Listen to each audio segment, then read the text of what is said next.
Good morning, and you're very welcome to the Guaranteed Irish business webinar in relation to the professional service sector, which we celebrate every year during the month of May.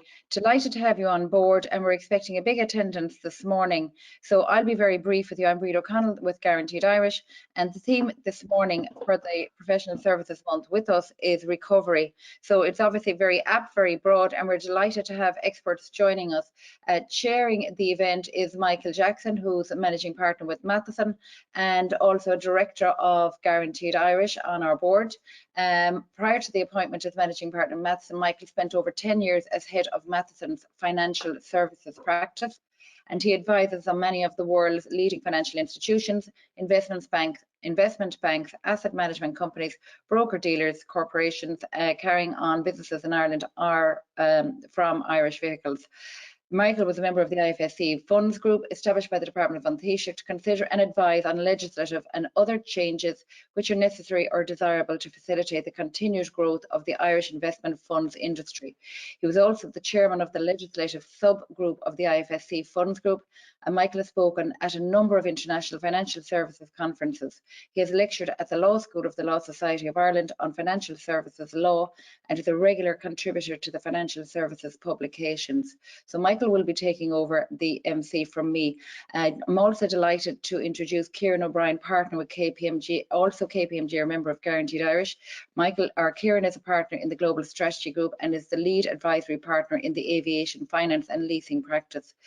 With 18 years experience of providing advisory services to the world's leading aviation companies in the areas of performance, improvement and optimization, finance efficiency, post-deal integration, separation and setting up leasing platforms, Kieran also provides financial management services to KPMG's clients across several industries, leading the transformation of finance functions in reporting, controls and providing management insight. John Madigan, I'm delighted to introduce you to, who's Head of Marketing and Research with the SBCI Strategic Banking Corporation of Ireland. He joined there in February 2015 from KBC Bank, and at KBC Bank in Ireland, he had been Senior Manager Strategy and Planning in the retail distribution as part of the retail distribution leadership team since 2013. He's led the rollout of KBCI retail distribution strategy, delivering on both the expansion of KBCI physical branch infrastructure and the expansion of KBCI product suite to include consumer finance products. So John, you're very welcome. And Daniel Shannon, Director of Tenant Representation with Knight Frank, is also joining us this morning, where we're going to be very interested in seeing how we do recover and go back into the workplace. Daniel is a Director with Knight Frank, leading their Dublin-based tenant representation team, having previously worked for the firm in 2016. He recently rejoined Knight Frank from CBRE, where he's Senior Director of their tenant representation team. He's many years experience in the Dublin office market, and during this time he's advised on over 1.75 million square feet of occupier transaction, a lot of square footage there, Daniel, including significant headquarters projects for DocuSign, Qualtrics, Zalando, TD Securities and MongoDB, as well as the acquisition of WeWork's entire Dublin portfolio. He's recognised as one of the leading tenant reps agents in the country. Why do Guaranteed Irish get involved in something like professional services? Each month, as you know, Guaranteed Irish has a theme, and one of the big areas that we've seen a massive growth in is the area of trust. As the national symbol of trust in business in Ireland, Guaranteed Irish has come to represent jobs in the community, but also jobs and businesses that we can trust to do business with. I'm delighted to say that we're headed up by some amazing companies who've joined us in the most recent times. We're now heading to 1,600 businesses who employ over 100,000 people across the island, the 26 counties. And I suppose when we do our research each year, it's interesting to see at the beginning of this year, 81% of Irish consumers agree that Guaranteed Irish brand portrays an image of trust. We've never lived in a more untrusted society, I suppose, or where trust has become such a key central plank. And between cyber attacks and aviation issues and I suppose COVID, it has made us all step check ourselves and really prioritise what's important, both in business and in private lives, but also we've really, I suppose, battened down on who and where we want to spend our time and money with. So it's about really having that trust factor built into the fabric of our business if we're to go on and prosper. So I'm delighted to see that Guaranteed Irish is up there and recognised as one of the leading symbols that highlights a company with that type of I suppose, values woven through it. So trust is a very important factor for us going forward. On that note, I'm trusting and handing over the entire event to Michael Jackson, who, as I said, is managing partner with Matheson and far more able to chair this event than I am. Michael, I leave it to you to take over the morning. Just as a little housekeeping point, questions are being taken, so please do submit them to us on the chat function and we'll get them out before the end of the session. Thank you. Thanks, Breed, and good morning, everyone. There's very few people more able than Breed, so bear with me as I try to follow that. So as Breed mentioned, Matheson have been members of Guaranteed Irish for quite a number of years now, and I've been fortunate to join the board and participate in the refreshing of the strategy and the brand of Guaranteed Irish. And we certainly feel that it's a really important initiative. It's an important gathering of companies and organizations. And it very much aligns with our desire, first of all, to give back to the communities in which we operate, but also to kind of promote Ireland as a business jurisdiction and as a place in and from which to do business. So we've chosen the theme of recovery for today's session, and obviously, as Breed has mentioned, we have speakers from a number of different areas. And really, if you think about it, the types of things that people are concerned about as we head into the next more positive, hopefully, phase of this pandemic are things like return to work and office space, travel, and whether that's personal travel or business travel, and finance. How are we going to finance the recovery as we move forward? So the speakers we have, panel participants we have today are going to talk to us about each of those sectors, and we'll do a bit of a whistle-stop tour. We'll also try and touch on some kind of green agenda issues, but we would also encourage the audience to participate through the chat function, and we will absolutely get to the Q&A at the end of this panel session, which should last about 40 minutes or so. So I'm going to start, if I could, with David. And I guess this time last year, the debate was whether the office was dead. It appears very much that it is not dead after all, David. But I suppose the question on people's minds is, will businesses need the same levels of space as they might have done pre-pandemic? And how will they be configuring that space? And will it be different from what we saw in the past? Thankfully, it's not dead, albeit looking at sort of take-up figures and activity over the last 12 months, you might think differently. I suppose there's probably a couple of trends, Michael, that have come out of it. Obviously, when you go into a cycle like this, there's a focus on cost savings and cost reduction. So that's probably had certain sectors look at how can they right-size portfolios, how do they look at trimming that down and reducing costs. So you've seen an uptick to some extent in that regard in terms of people putting space onto the market to sublease, etc. So there's some businesses that have taken that view that they can potentially trim that space and deal with less, I suppose, get more from less. Really, when you look at it and you kind of look at where the demand is at the moment and where occupiers and companies are coming back to market after probably a stop-start year, the net in terms of what they want space-wise hasn't materially changed. I think what you're seeing is there's no doubt companies are going to adopt more flexibility for their people and how they work and how they bring people back to the office. But the utilization and how they use that space they had, how they configure it, that will change, but the actual spatial need will largely stay the same. So you're going to see a move possibly away from your banks of desks, more focus on collaboration space, meeting space, things to get people into the office. So in that sense, what we're seeing day to day in terms of demand and inquiries, there hasn't been a huge shift space-wise. It's going to be used in a different way. So the challenge for people at the moment is, we've worked in this remote world for the last 14 or 15 months.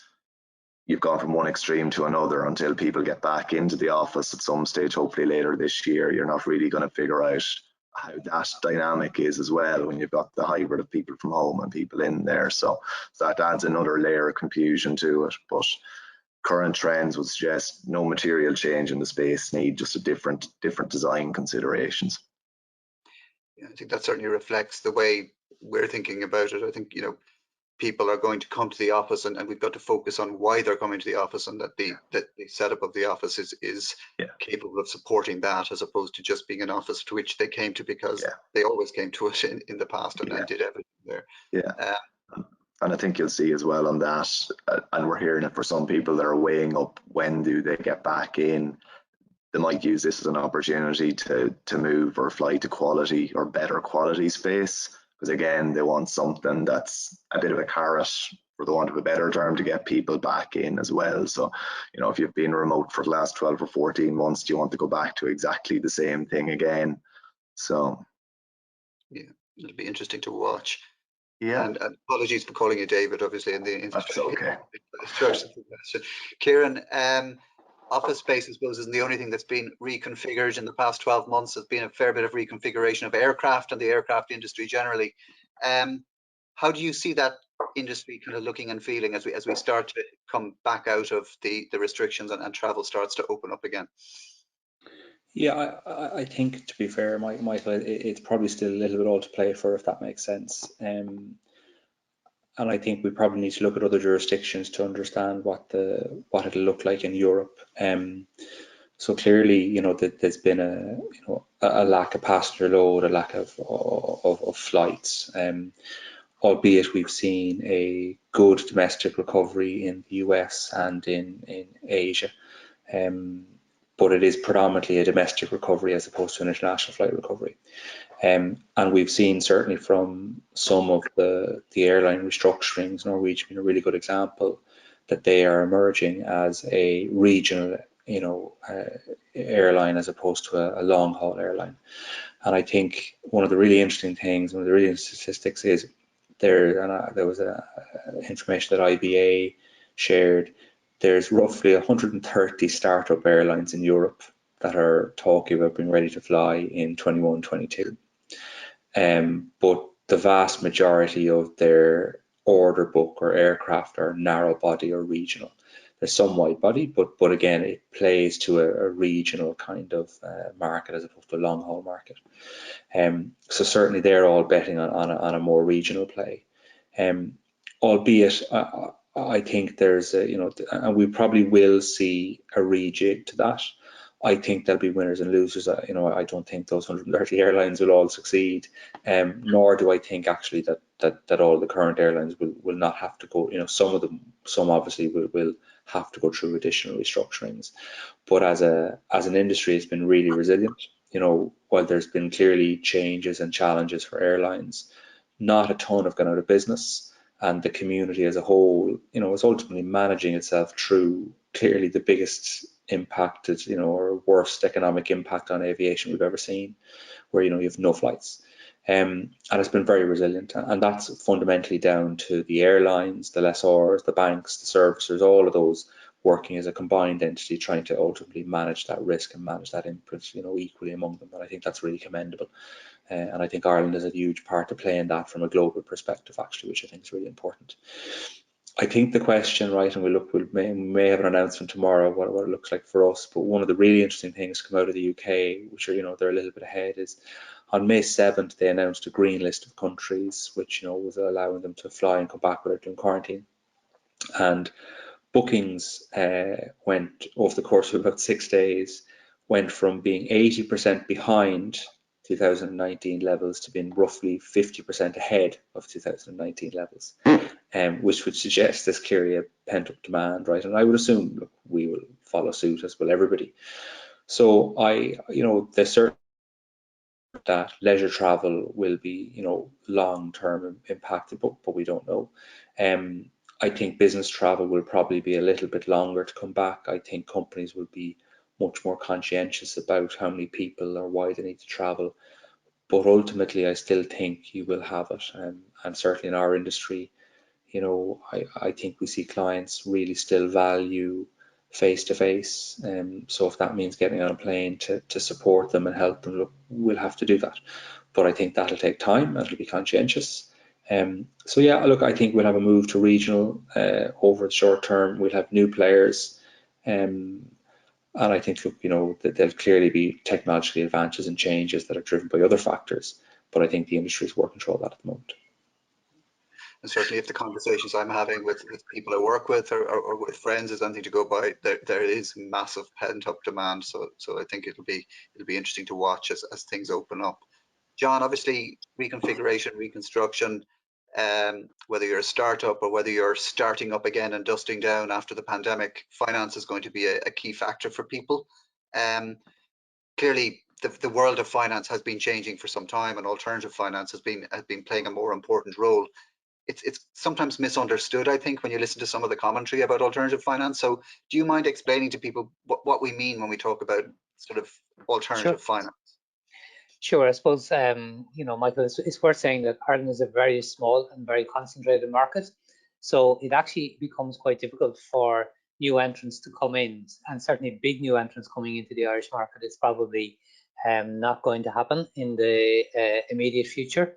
So what we've got to look at is to try and spread the numbers of providers, smaller niche providers in Ireland, who offer slightly different products, or who offer products at a faster pace or at a lower level of security, or they base it on cash flow.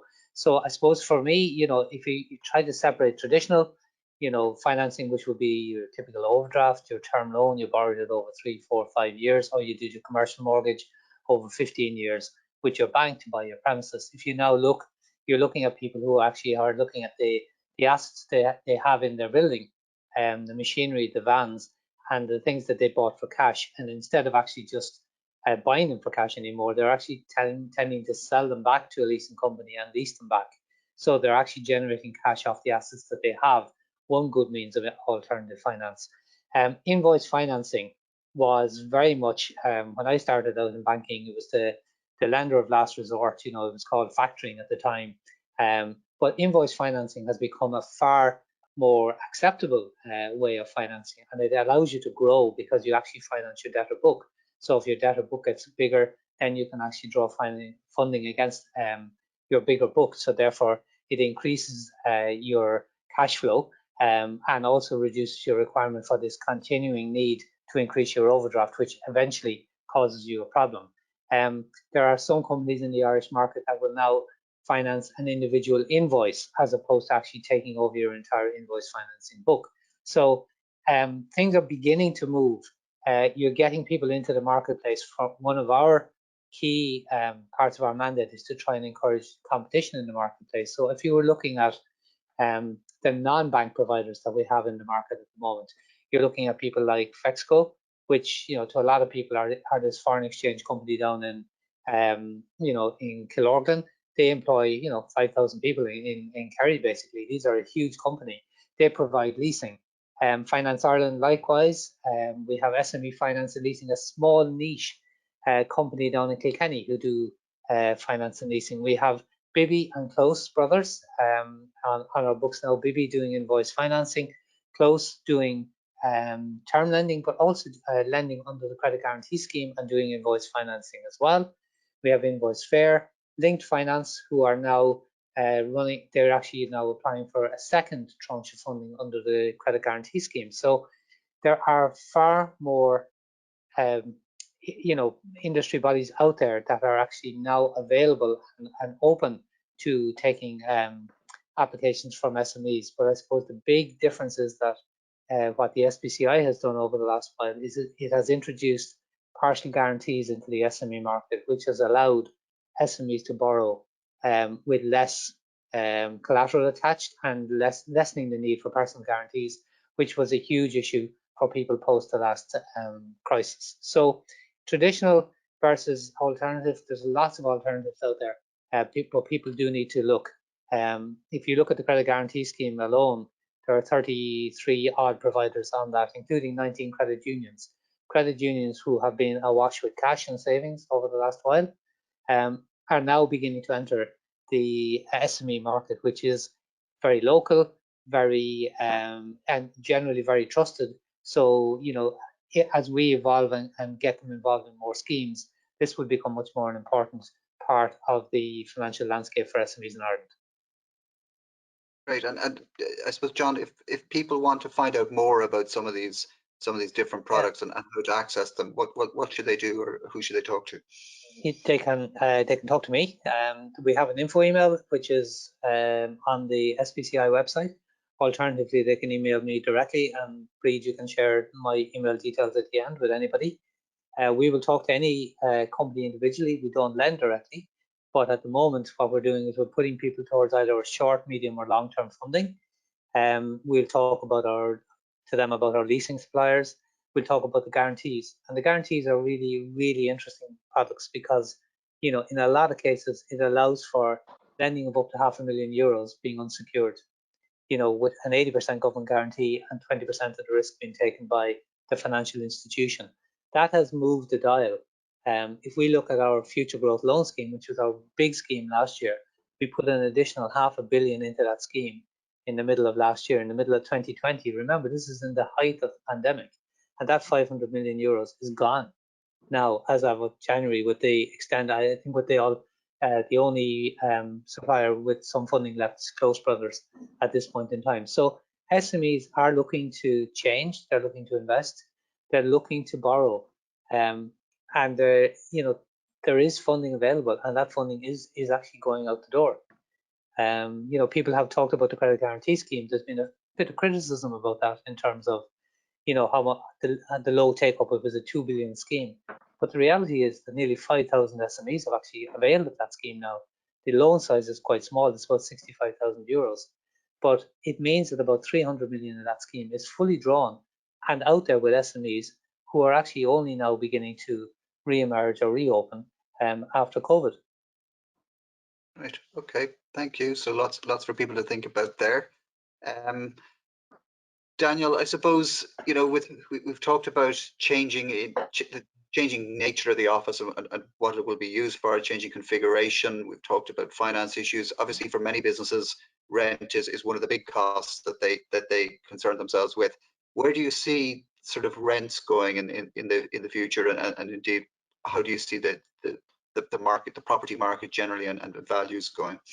Yeah, I think maybe just the frame it, like we've had on the office leasing side, in the office market, we've had a very difficult 15 months. Like the first quarter of this year, there was only about 28,000 square feet of take up. Last year was 1.5 million square feet. That was coming off bumper years really in 18 and 19 when we were close to 4 million square feet each year.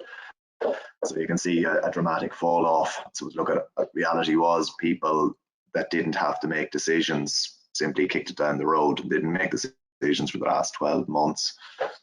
What's positive is that as of today, there's probably 800 to 850,000 square feet of space reserved. That's heads of terms agreed and with solicitors essentially at drafting stage, which is quite healthy. And then there's about another 2 million plus of demand tracked in the market. And that doesn't always necessarily materialize, but it's quite healthy and close to what was normalized demand would have been historically over recent years. So in that regard, it's quite good.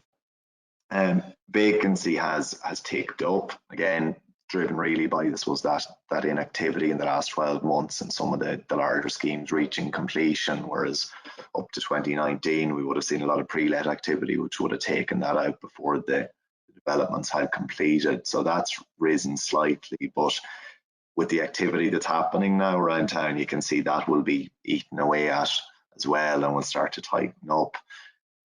Rents are they've come back slightly, but they've probably stabilized, Michael. Like we're calling prime rents now $57.50 per square foot. They would have been probably in the early 60s per square foot pre-COVID. There's still some activity at the top end of the market happening in excess of that, but as an average, really, that's where you are. There's probably a little bit more flexibility coming in. So maybe where break options were slightly further out, they've tightened in slightly, and maybe the incentive packages that occupiers are getting are lengthening slightly as well. So not a dramatic shift on the rents, but other pieces in the deal are starting to move around a little bit. So that side of things is holding up reasonably okay. I think it's a very different market, I suppose, as well. If you look back to financial crisis in 2009, 2010, and I suppose the landlord and developer dynamic compared to where we are today, it was very different in terms of how it reacted. We're quite institutional now and quite mature, so there hasn't been a knee-jerk reaction to things. People have probably held a line there, and they're probably right because the activity levels are there, and as we get back out of this, there's going to be take up and demand to take what's vacant. Great.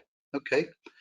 So I suppose one of the things that businesses are going to face as we move back into a more normalized environment is an increasing focus by customers, by investors, by regulators on the green agenda, and ESG matters generally are high on businesses' agenda as we even move into the recovery. We had a webinar earlier this week where 65% of the participants said that ESG risks were in their top 5 business risks at the moment. So with that in mind, I'm going to go to Kieran, and obviously the aviation industry is mentioned a lot when we talk about ESG. How do you see ESG risks impacting on the aviation sector, and what trends do you see emerging in that space? Yeah, thanks, Michael. Look, I think it's a hugely important question for the sector. And I think, to be fair, the sector is really starting to sit up and take note across a number of concepts. I think every part of the supply chain is worried about ESG and is considering ESG. We see lots of, lessors who don't even operate the planes, right, to be fair, but are really trying to understand the reporting standards. So that's not from the point of producing a report, it's actually from looking at, well, these are the KPIs we need to work on. So let's create our strategy around this and actually make a difference. And we see airlines, MROs, all of the parts of the supply chain working on this. And that's down to things like, looking at more fuel efficient aircraft and pushing, newer technology, greener technology. It's down to, we have airline clients who are using heavy data analytics to work out, if they took all the magazines, how much fuel would they save, right? It's quite significant, actually, surprising. So people are really starting to run metrics and understand how they can impact it. The other thing I think we've seen, which is really interesting, is lots of the major airlines have really increased their offtake agreements around sustainable fuels, and this is pretty significant, right? In that 100% of a sustainable fuel can reduce CO2 life cycle emissions by 75% versus more traditional fuels. So these are hugely impactful concepts, right? And people are going after it.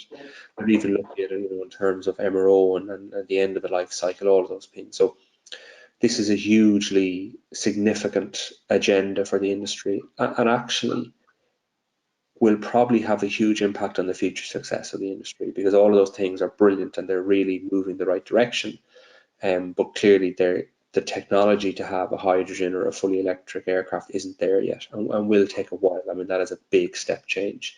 If we look at how hard it is to move to electric cars that only carry 4 people, the significance of an aircraft is clear. But the reality is every major OEM is investing in this and is pushing it, and they're encouraged by the airlines, by the lessors, by the banks, by supply chain. But lots of effort is being put in to find other things outside of that. And I think we see lots of initiatives being started and different things, people looking at carbon offsetting in a more meaningful way. So I think it will shape the future of the industry.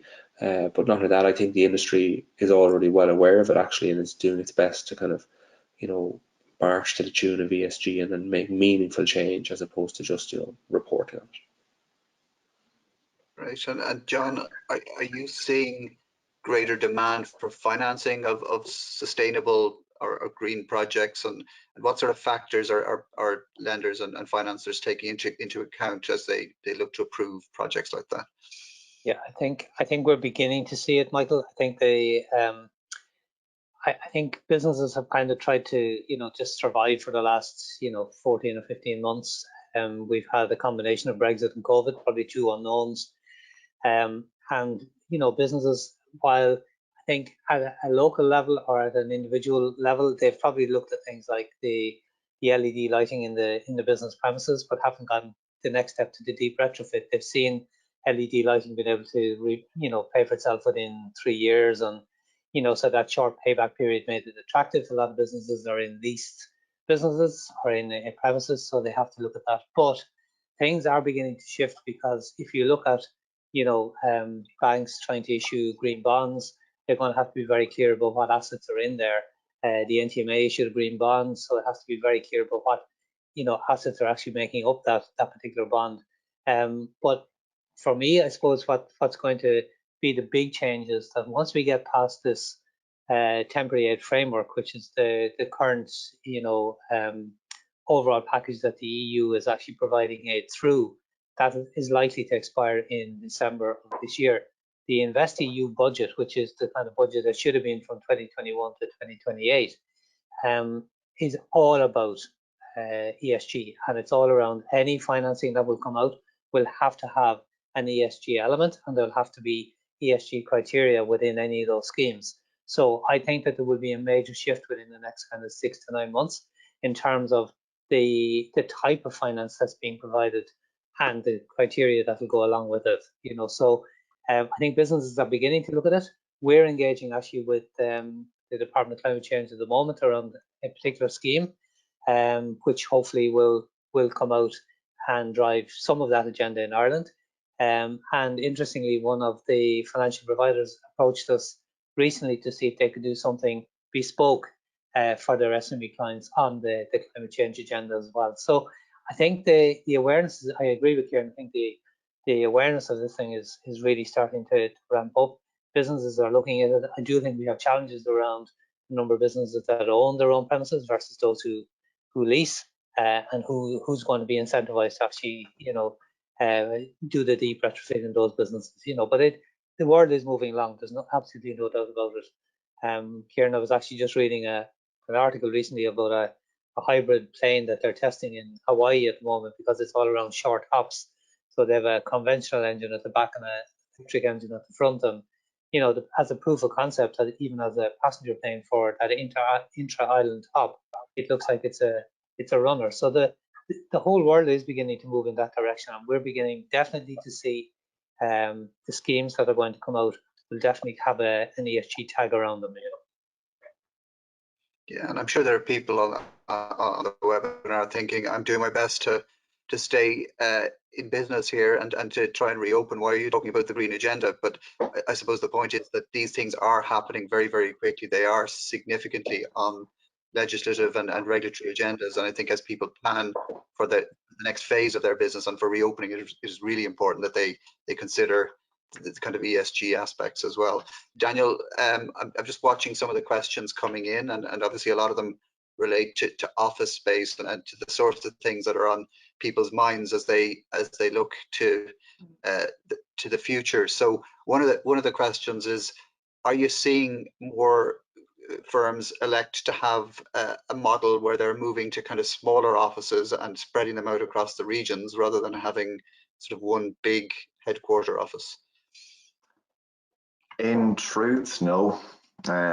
Hasn't come true yet. There's been a lot of discussion around this hub and spoke model, but we haven't seen it really start to come true here. I think if you pick on one person, this probably predated COVID.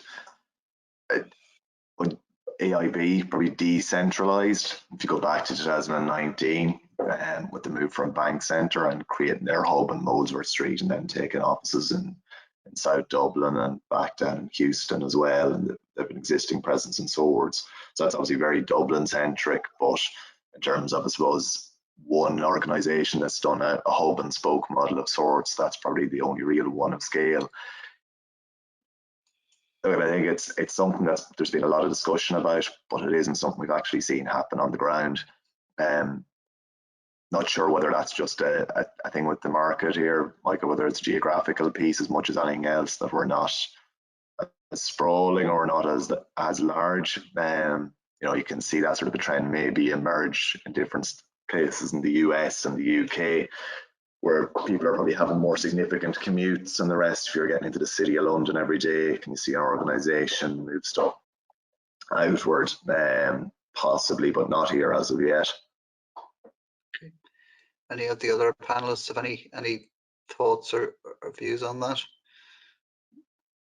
I think it'll be hybrid. You know, even the discussions that are ongoing within our own. I think the fact that we operate out of an A-rated building and, you know, beside the central bank, I think it's highly unlikely that there'll be an appetite to do hub and spoke version of that. So I suspect it'll be home working a few days and a few days in the office. That hybrid will probably end up being that way. I think a lot of businesses will be like, you know. Yeah, certainly any of the results you see, and we've done them with our own business, there definitely does seem to be a strong demand for a kind of a hybrid model.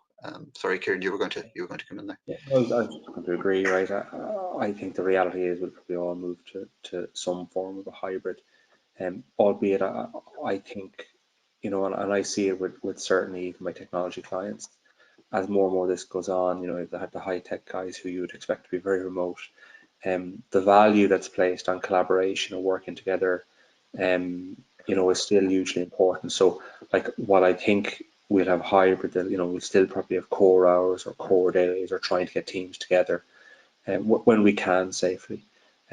So yeah, look, I totally agree with the hybrid, although I think the value will all place in collaboration. We'll make sure we still have touch points. Yeah. I think it's very difficult for youngsters in particular who have joined. You know, we've team members that have joined in the last year, have never physically met their team, you know, so how do you learn about the organization or the institution without having that presence, you know, in the office and being surrounded by people who are talking about the business? Yeah, we have the fact of 300 or 400, 350 to 400 graduates who've never been to the KPMG office. Yeah. You know, I'm sorry, we have another group starting, you know, like, so it's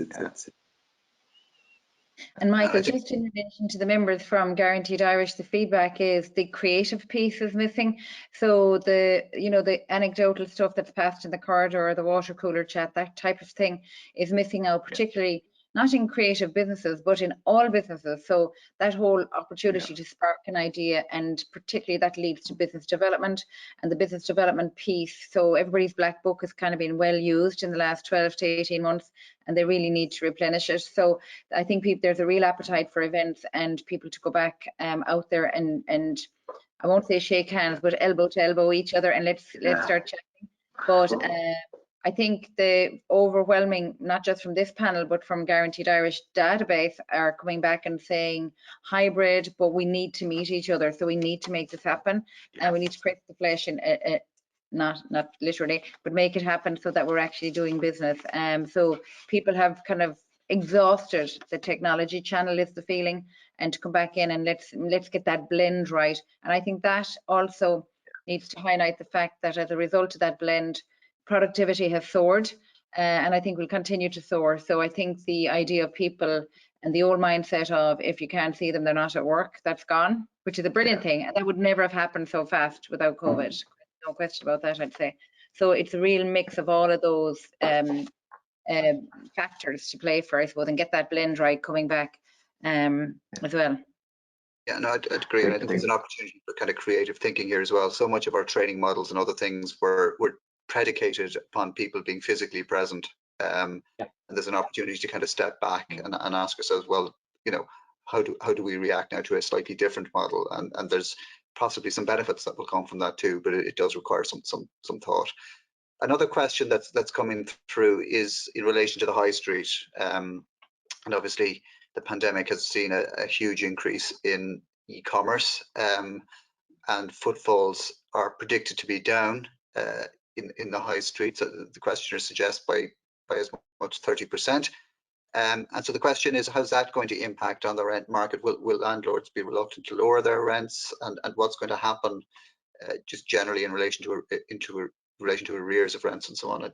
A difficult question, which is obviously one that will probably depend on the circumstances of every individual case. But maybe Daniel, if you wanted, or John, if you want to talk about general themes.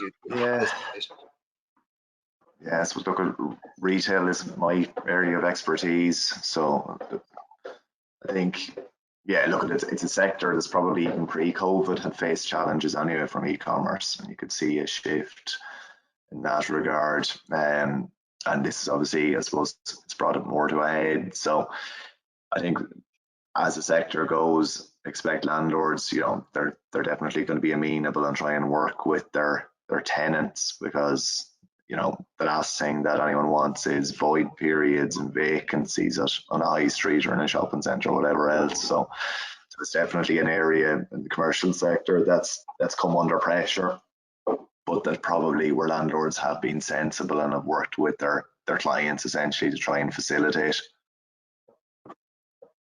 Right. Okay. Just sticking on the finance question for a second, there's a question as to whether the SBCI have any future schemes coming to help SMEs grow and start exporting, John. Yeah, this is probably driven by the popularity of the Future Growth Loan Scheme, which was the 7 to 10 year long-term scheme, which gave rates of 3.5% and less, and unsecured facilities up to $500,000. So the follow-up to that is probably not likely to happen this year, because we're focusing on two things. One, which is COVID, and the COVID Credit Guarantee Scheme, which offers 5.5 year money. That will be available up until the end of this year, and rates on that one start at about 2.75. So, and the good news about that one is that it's allowable.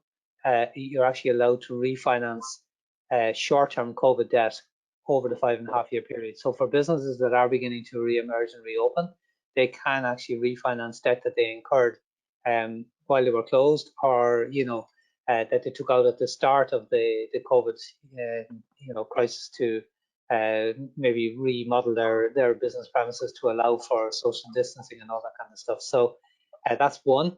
There is a second scheme. There is something called the European Guarantee Fund, which was agreed by the EIB and the EU Commission under the temporary state aid framework. We're going to try and put a scheme of about 330 million into the market, probably at the beginning of July. It will be initially aimed at Brexit impacted companies, but it will expand into others as the scheme opens and emerges. So that will be 6 year money. All right, and again, that will carry a ticket of up to $500,000 unsecured, but loans up to 1.5 million. So over 6 years. So there's two schemes that will actually be the bedrock of what we're doing for the rest of this year. The 330 million scheme is likely to go into 2022 as well. But in the background, we have to look at the replacement for the long-term investment scheme, because that's where the huge demand has been, and that's where businesses have really showed an appetite to borrow in a way that's reducing the risk for them. So yeah, we have to look at that as well. Okay. Here a question from somebody who is interested in investment opportunities in the aviation sector and wondering whether there are any at the moment, and sort of where you see activity likely to go in that space. I mean, obviously you mentioned that some of the startups and new entrants. I think we're seeing some potential M&A activity as well in the space, but maybe you want to touch on that. Yeah, so it's a really interesting question, and we've probably seen more interest from private equity, pension funds, family office in the last 6 months than we've actually seen in the last 3 years. So there's quite a lot of interest in the sector, which kind of makes sense, right? If you think there was good interest in the sector in 2019 when it was at an absolute high, clearly it's in a different place in the cycle. You have to assume there's more value to be got, right? So if there was interest then, there's interest now. Airlines are look notoriously sense, but I think we've seen really successful funds, ABSs, leasing companies who I guess are playing in a very stable place, right? And actually, if you look at and you mentioned transactions, right? There's clearly the largest ever transaction in the state was done with GCAS and AirCap, or is being done, apologies. And if you look at the share price of the quoted leasing companies, they've been unbelievably resilient. They took a downturn, but they really recovered very well, and look, probably largely driven on the back of that transaction. I think we'll see more M&A from the basis of portfolio sales or actually, company transactions. I think partly driven by, the AirCap GCAS transaction has changed the paradigm of how big an aircraft leasing company could be. And I think people will take note of that, and it'll be really interesting to see what that does to the sector. But yeah, look, I mean, I'm definitely not an investment advisor, but you know, one thing I can say for certain is aviation represents way better value today than it did in 2019. So timing couldn't be too bad. Yeah. Given that the theme of the session is recovery, I guess we should point out that, well, it sounds clear, but it is true too, that for every challenge that there's an opportunity, and certainly seeing kind of people looking for those opportunities at the moment in the financing space and in the private equity space and elsewhere. We've talked about hybrid, and we've referred to the fact that, you know, all of the surveys, and Breed mentioned the members in Guaranteed Irish are feeding back that the anticipation is that we will move to a kind of a hybrid environment, or many businesses will after the pandemic.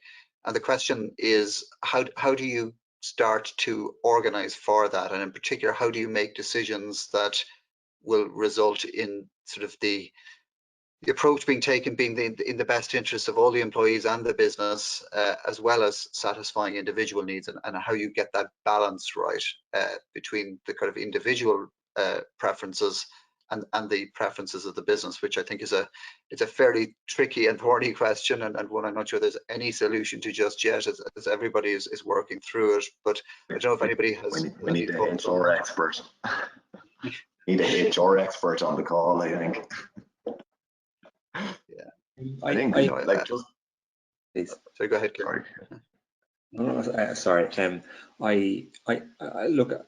I think most people's experience has been, look, it needs to be one of engagement. And I think everybody has learned the hard way over the last while, right? That you know, at the minute it's very much about understanding the personal requirements of people and being flexible to that, because you know we do have government guidance which and stuff, and understanding that. And I think as we get back, I think it'll be about constant engagement and trying to understand the needs. And Michael, to your point, I think it's really hard to balance, but it'll be finding balance. And hopefully hybrid actually allows that. I think there'll have to be some structure around core hours or core days or rotation or whatever it is to allow you to still have those touch points. But I think from our perspective, and in clients I'm talking to, look, it's just constant engagement with people to try to understand what their needs are. I think that's going to be the challenge. You know, people have gone from having kind of, for want of a better term, having ultimate flexibility, and it's how do you put a structure in place that that they still feel that they have flexibility and it isn't mandated and it's not entirely rigid, but you can't have a free for all either. So I think there's going to be a lot of learning on the job until, you know, and a lot of this will be fleshed out in the next 12 months as people get back in, adapt and change. Yeah, I'd agree with that. And again, focusing on the opportunities, I suppose the one thing it does is it potentially broadens your pool of talent as well, because you're no longer confined to areas close to where your office is in terms of your recruitment. And I think businesses that get it right will benefit greatly from it, but it's not going to be easy. And it is, as Daniel said, I think there will be an element of trial and error about some of it, and you know, both employees and the businesses themselves will need to be flexible and willing to adapt and agree that, you know, we're trying certain things and they may need to be adjusted and adapted. Breed, a question for you, if that's okay, which is the question as to whether Guaranteed Irish have done any work on looking at strengthening labelling of Irish products to help boost their sales. I think obviously the role of Guaranteed Irish is to promote the jurisdiction and to promote Irish businesses rather than to get deep into the weeds of labelling regulations. But do you maybe want to talk about that a little bit, Bridget? Yeah, so thank you for that. It's, I suppose, part of our by default, it ends up in a bit of our remit. So while we're not sales managers for people's products and services, it's really important to use the Guaranteed Irish symbol, which is around for nearly 50 years now. So the trust stat that I headed up the conversation with at 81% has been hugely interesting for us this year. A lot of that has come on the back of the revamp of Guaranteed Irish in more recent times in the last 4 or 5 years. And I suppose that is really connected with the fantastic work that's been done by a voluntary board of directors, but also there's a separate board, which is an appraisals committee that sit beside that board at Guaranteed Irish. So every time a business or service or product business across all sectors and all sectors of society, so it's not just about food or agriculture or manufacturing, which a lot of people did associate with the old Guaranteed Irish. It's across tech, fintech, professional services, everything from multinational to homegrown indigenous businesses. When they apply to become a member of Guaranteed Irish, they don't just sign up and say I'm going to be a member and use the G on my product or service and when I'm talking about my business. They have to go through a fairly serious appraisal system, and that appraisal system assesses the company in relation to the provision of jobs, the support for communities in those areas that they're based, and obviously a nod to provenance, that it has to be produced in some shape or form, or the activity has to be meaningful and based here in Ireland. So that the criteria are quite strict. There has to be an element, and due diligence is done by the appraisals board to see the level of trust that's associated with the company. And they don't make the grade unless they make all those criteria. So it's really valuable. And that is what makes, I suppose, the brand stand out. We did another piece of research this year, which is really interesting, and we looked at all the imposter brands. And I think this is what your question is alluding to. So there are a lot of newer fad brands, if you like, coming through saying I'm Irish, or the tricolour has been used quite a lot. And they're not necessarily true, and it's very difficult for the consumer. The consumer is incredibly savvy out there, so they're looking for the genuine Irish piece. And I often say Guaranteed Irish, which is GI, is like genuinely Irish GI. So let's just really stick to that, and it's a real simple rule of thumb. Because if a member is Guaranteed Irish registered, they have been through a due process where they're checkboxing the jobs, the communities, the provenance, but also the trust and their commitment to the whole ESG piece that we talked about earlier on, and that whole piece of doing the right thing by Ireland and positioning Ireland as a great place in which to work and to invest.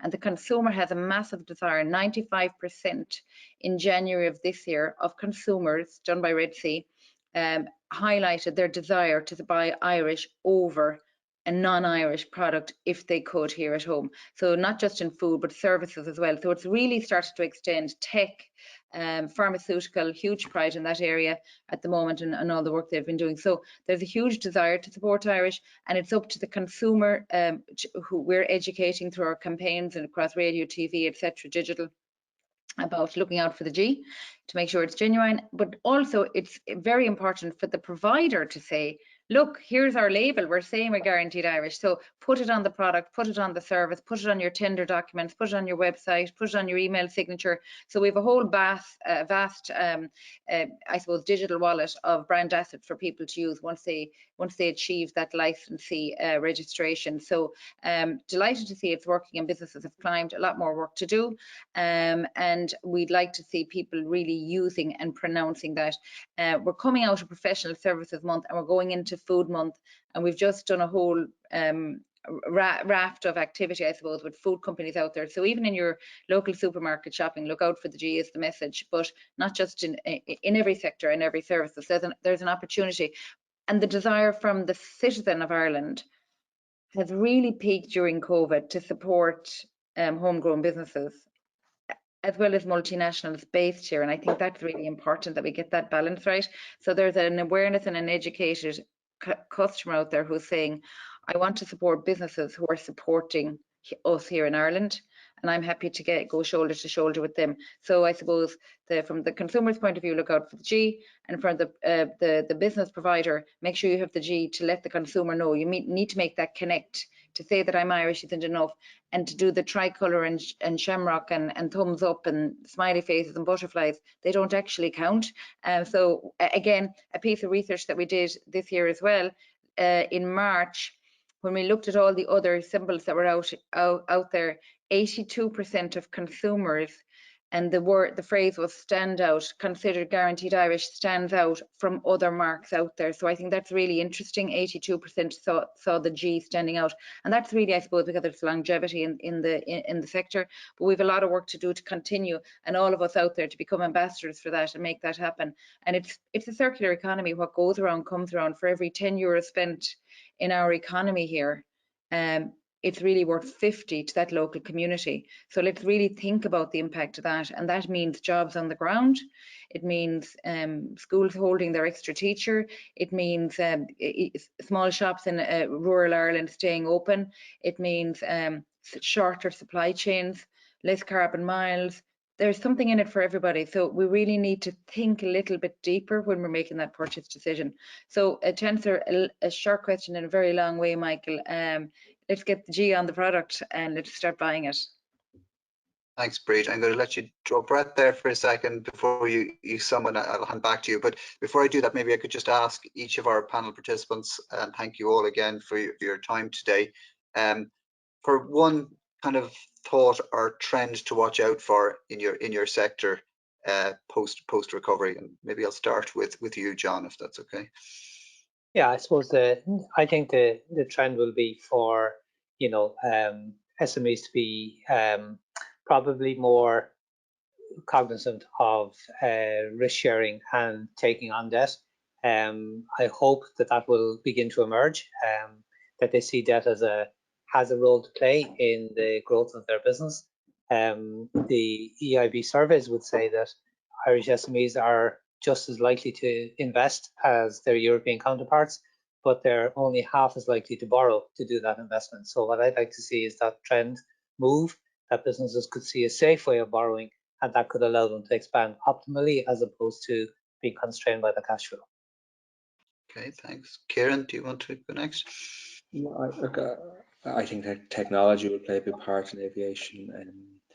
I think we've seen FEXCO develop the global aircraft from GATS, right, which I think is a huge initiative. Again, we see a number of carbon calculators coming out. Again, FEXCO, AWG, of which is lots of Irish involvement, and IBA and others.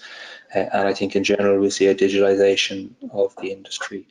And I think Ireland has done really well in supporting all of those initiatives thus far, and will continue to. Daniel? I think sustainability, the whole sustainability agenda, I think it's, in the last 8 years that I've just worked purely with occupier clients, in truth, it hasn't been anything more than a box ticking exercise. But you can see it in the last 4 to 6 months that it's now a determinant factor for people as they come to market, particularly in the financial services sector. And I think in turn then in the professional services sector, because it's going to influence whether or not they can be successful in securing work very often for those organizations as well. So I think no more than the hybrid working piece, there's a bit of education to happen, but that's very high on the agenda. I think that's only going to increase. Great, thanks. And certainly, as a commercial law firm, we tend to get exposed to the trends as our clients kind of engage in projects and start to plan for things. And we're certainly seeing all of those trends coming through. The financing trend, the sustainability trend, and absolutely the technology piece and the focus on efficiencies that can be gained and advantages that can be gained through tech advances. So I think interesting times ahead. So I'm going to hand back to Breed. Thanks again to all of our panel members, and hand back to Breed maybe just to sum up. Michael, thanks ever so much. I think your last question actually covered most of the summary, but just to cover some of the notes that I thought were really interesting that came up this morning in about 30 seconds. I think the idea of the back to work, the hybrid, it's really about the quality space and why we're going back. I think that's really interesting. And if people start thinking that way, the shift that is being desired by the employees is going to be a lot more interesting in the return, and hopefully continue that high level of productivity, which I think is clearly evident. In terms of the aviation, it's great to see that the industry, listening to Kieran there, is so strong in terms of its resilience and how it's managed to survive this, and it's great to see so few go under. I would be concerned if this keeps going on, though, how much more people can take in terms of the business and the cash flow. But it's great to see that they're thinking differently about their business, and certainly opportunities for the new ones is very promising in terms of the technology getting us out of it, and it being part of it is kind of a no-brainer, I suppose. So very it's a really interesting space, actually, Kieran, you're working in. You're nearly inspiring me to think about working in aviation. Listening to you there, it's very interesting. There's so much change in that space. John, great to see all the new opportunities for alternative finance. And if Guaranteed Irish can help you communicate that to some of our SMEs, we'd certainly be delighted to do that. And it's great to see that mind shift going to get the private owner, particularly in the SME sector, to start understanding debt and not being afraid of it. A great educational piece required. And I still think, dealing with the businesses we're dealing with, I still think there's a lot of work we all need to do there to help that. And I suppose even from the last recession, people are still nervous, and it's great to see so many more financial institutions coming around to both advising and offering that, and to see the pickup on that is great. From the point of view of the office, and still on your point, John, there with the credit guarantee scheme, great to see such high demand and use out of that. So well done to you and your organisation there. In terms of the offices and the whole rent piece being stabilised, good to know. Daniel, Guaranteed Irish are just after signing for their new office, so we'll be relocating in the next few weeks. So glad to know we got it at the right time.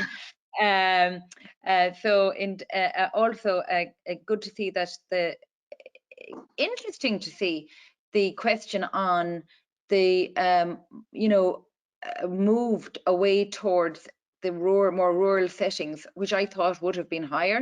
So that was very interesting to see, would that happen as a result of COVID? So it's a real, I think it's kind of still all out there a little bit to play for in terms of how that's going to fall. So I think that'll show very interesting times. And I think I've captured a lot of what you've covered there, as well as your own summary. And just to re-echo, first of all, thank you all for participating and giving your time. I know you're very busy and you're doing so many Zooms after Zoom, so it's really appreciated to our members. But also, a very great thanks to Michael Jackson, who emceed and acted as chairperson for the day. You note I don't say chairman anymore, it's chairperson.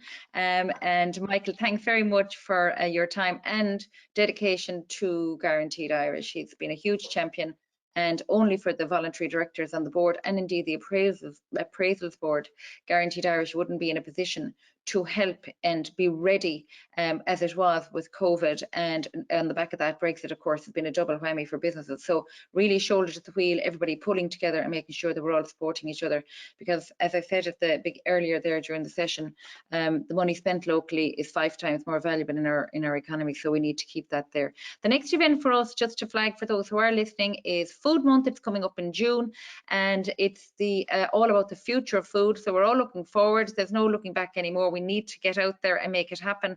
And we're looking forward to people joining us on our annual food forum on Wednesday, the 16th March at 9:30 a.m. So thank you again, and talk to you soon. And we're available here through all these points of contact. And if anybody wants to reach out to us, please do.